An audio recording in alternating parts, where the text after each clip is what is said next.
Okay, here we go. We got a second game here. Let's see. Accept. And I get the white pieces this time. Let's see. Well, let's start off with e4 and see what he... His name is Sicilianaire, so we'll see if he plays a Sicilian. French. Okay. Cool. Probably plays everything then. If you can play the Sicilian and the French, you can play anything.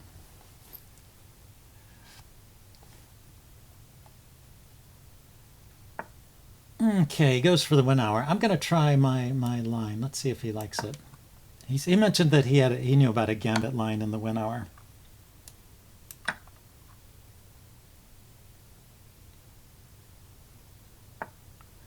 Oh, he just develops the knight. Let's see. So when they don't take the pawn, usually I defend it. But in this case, they usually decline by making some other move, like pushing the c-pawn forward. In this case, I think I should go ahead and push that. Well, we'll get a traditional French structure. That knight goes back there, but I've still got my dark squared bishop.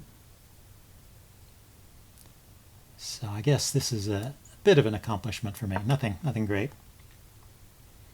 But I should be okay out of this opening.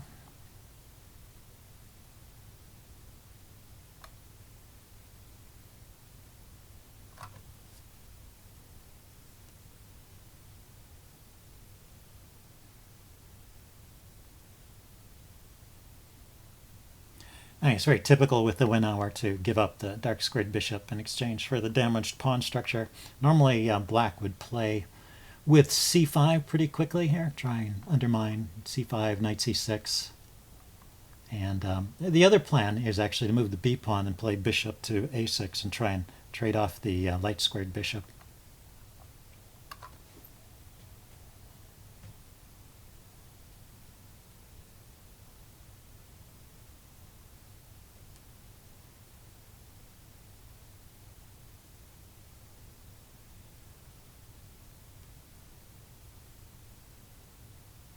Okay, well, black is taking time to consider his plan.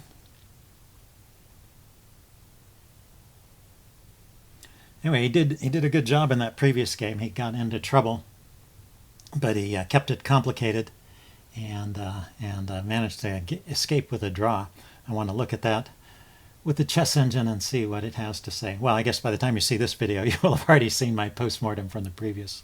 I'm breaking these two games up into two separate videos so I can do a postmortem in between. But we are playing them back to back. Yeah, so c5 is a normal move here. Do I want to play bishop to e3 and to take it?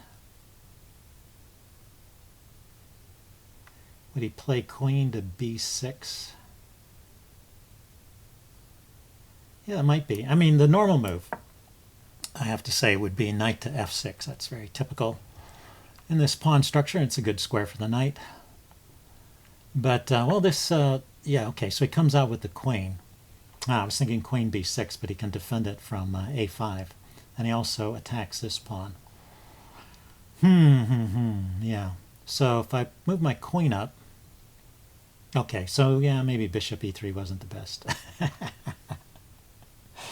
Let's see, can I get away with playing knight f6, or do I have to go knight to... I mean, the other way to play is with knight e2 and have that knight defend here.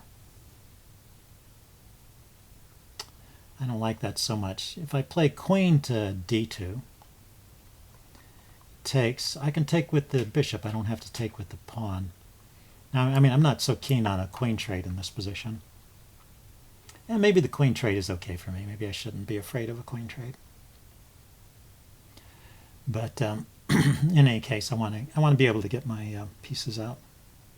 So I want to keep the f6 square for the knight, and these squares for my light squared bishop. That's why knight e2 wasn't looking very attractive to me. The bishop often comes to d3. Maybe that's the way to play it.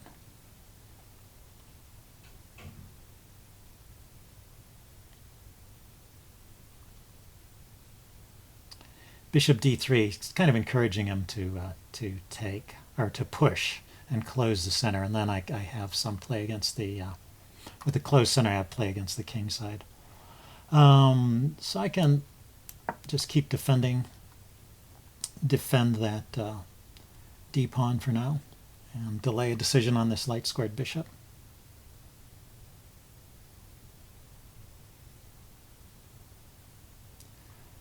Black still needs a plan for getting this bishop into the game. The knight could come to b6 and the bishop could come to d7. Knight to b6 to c5. Oh, yeah, that's a reason for keeping the c5 square open. It gives a square for his piece to go to. Puts pressure on my a pawn. Yeah, maybe this bishop e3 move wasn't the best idea. We can look at that. A lot of times you keep the bishop on the queen side, push this pawn forward, and the bishop can come out to a3 and look at this diagonal.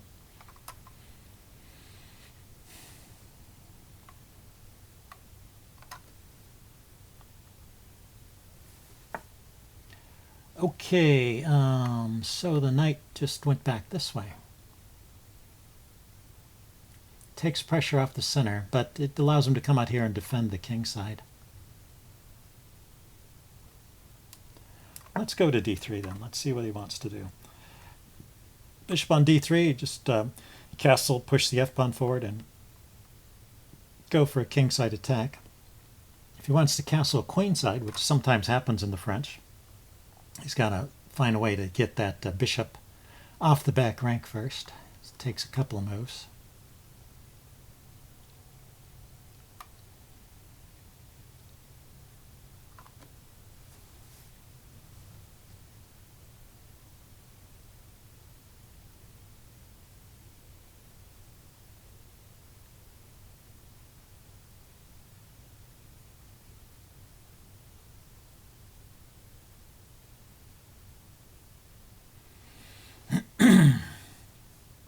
I was kind of expecting knight to g6 here.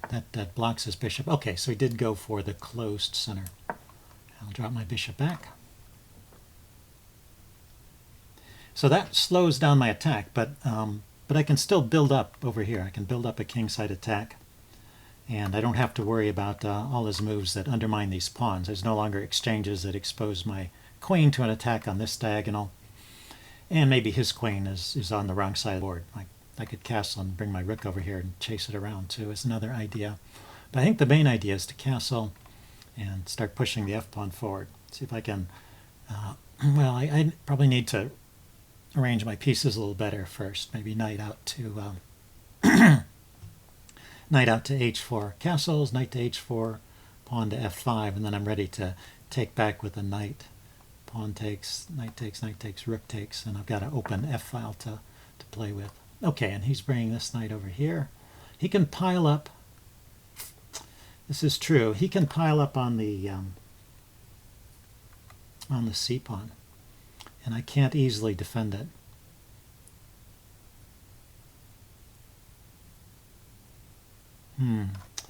What to do?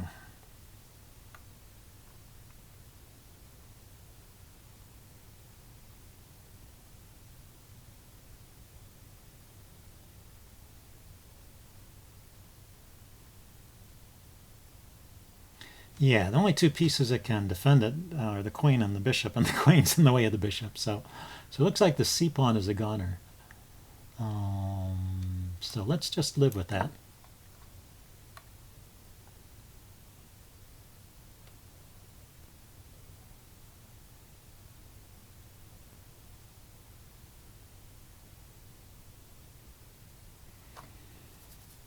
One idea. Yeah, let's see. On knight h5, or knight a4, hitting the pawn. I could drop my queen back here, and then when he takes with the knight, I could interpose my my bishop and pin that knight. But he could take with the queen. So knight a4, queen e1. He goes after the bishop that way. Okay, well, that's interesting.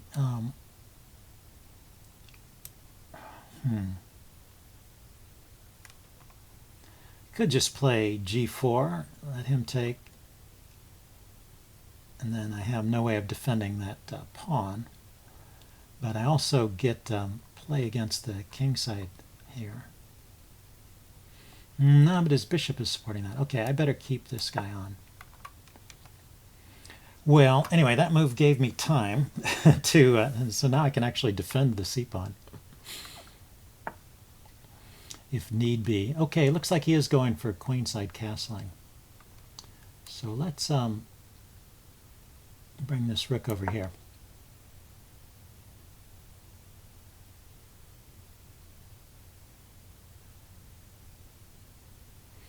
I have the move g4 when I want to kick that knight back. I'm just not in a hurry to play that move. That does weaken my king side a bit. And if he's going to castle queenside anyway, maybe I don't want to push forward so quickly on the king side. It's this his delayed castling strategy seems to be effective in causing me to delay some decisions here. I can double on the b file pretty quickly. Say rook.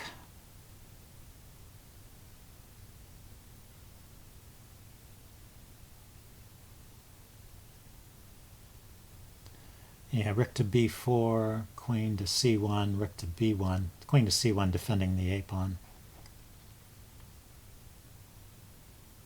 And then maybe threatening to take that.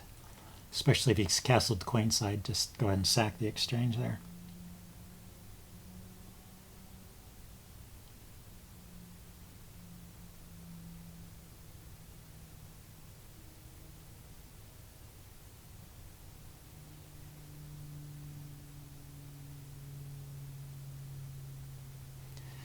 If he does castle queenside, I have knight to g5. Maybe I have knight g5 anyway. Just play knight g5. It's a way to discourage him from castling because it's looking at the f7 square. But he could kick the knight. He could play h3. Oh, so he brings his knight back. So now I do have to decide what to do. Okay, so he can meet knight b4 with knight to c6, kicking my, rook. Rook b4, knight c6 kicks my rook back. Okay.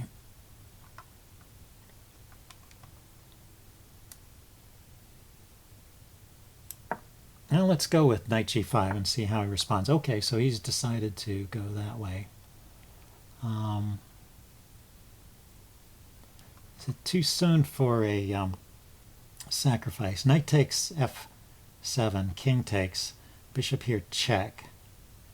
He can block with a pawn. That's pretty effective, and I don't see a great continuation after that. Okay, let's go back this way. I'm going to put a bishop on g4 and then try to push those pawns forward that way.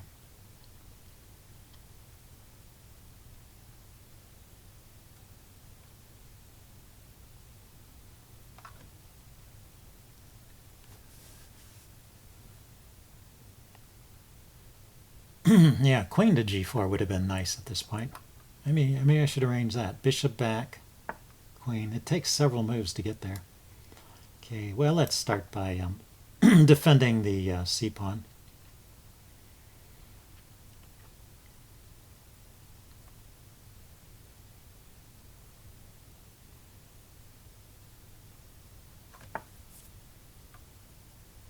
Okay, so let's kind of unravel here. I want to put my bishop on,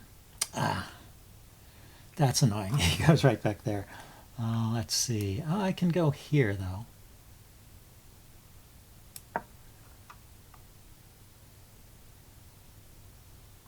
And I can still play bishop to d2 there. Queen and bishop defending the pawn. Now g4 starts to make some sense. He's got knight to h4 now, though. Okay, so let's go here. See if he wants to play knight to h4.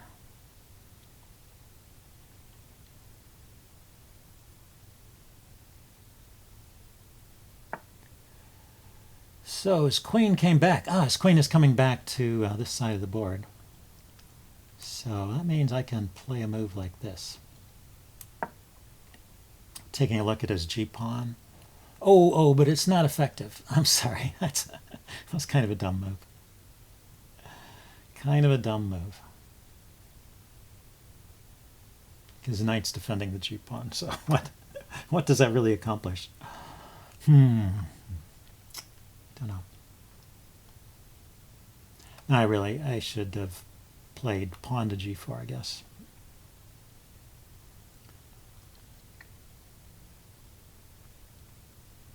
Okay, rook to f1, queen back to f3. Yeah. He's got a pin, so that weakens this pawn, but it's defended by the f-pawn. Let's go here.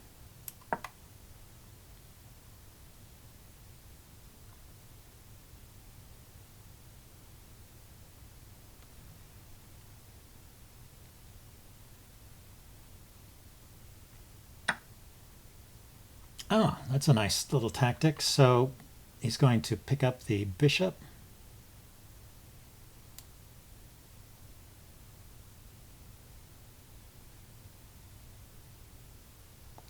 Yeah, that's nice. So he set that up. He takes there with check. I can block with the bishop or the knight or the rook, but he can just take the bishop in any of those cases.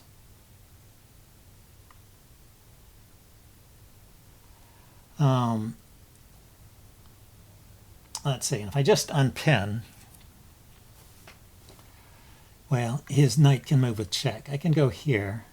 He can take the bishop with check. Also leaves that undefended.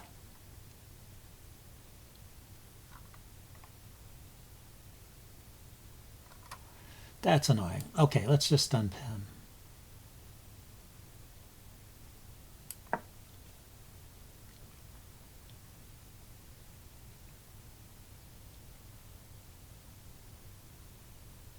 Or get out of the discovered attack. So he snagged a pawn. His pawn on g7 is hanging, but well, I can't give up a piece, so I got to come back and grab that.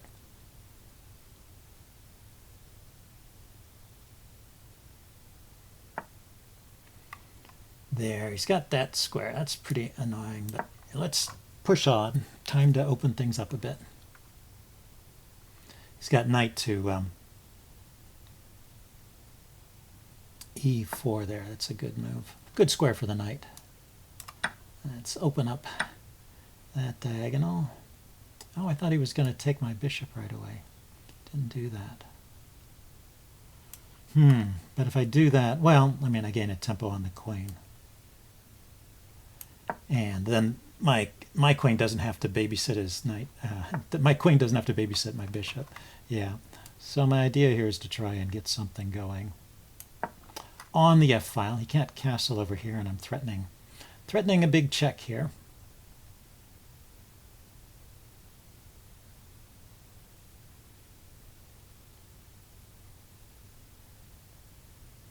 And he has checks here and here with his knight. Got to be aware of those. Can also push that pawn forward with some kind of a discovered attack. Yeah, that's a good move, I guess.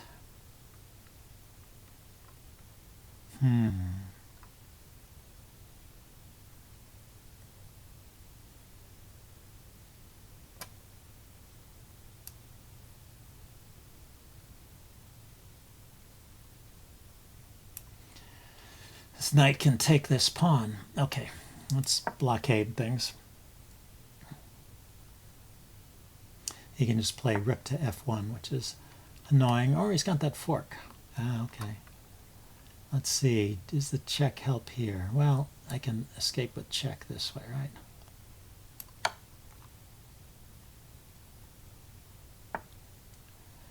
And I guess let's double.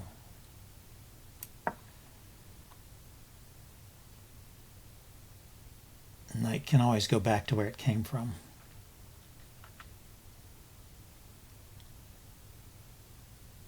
Oh, I had a much better move.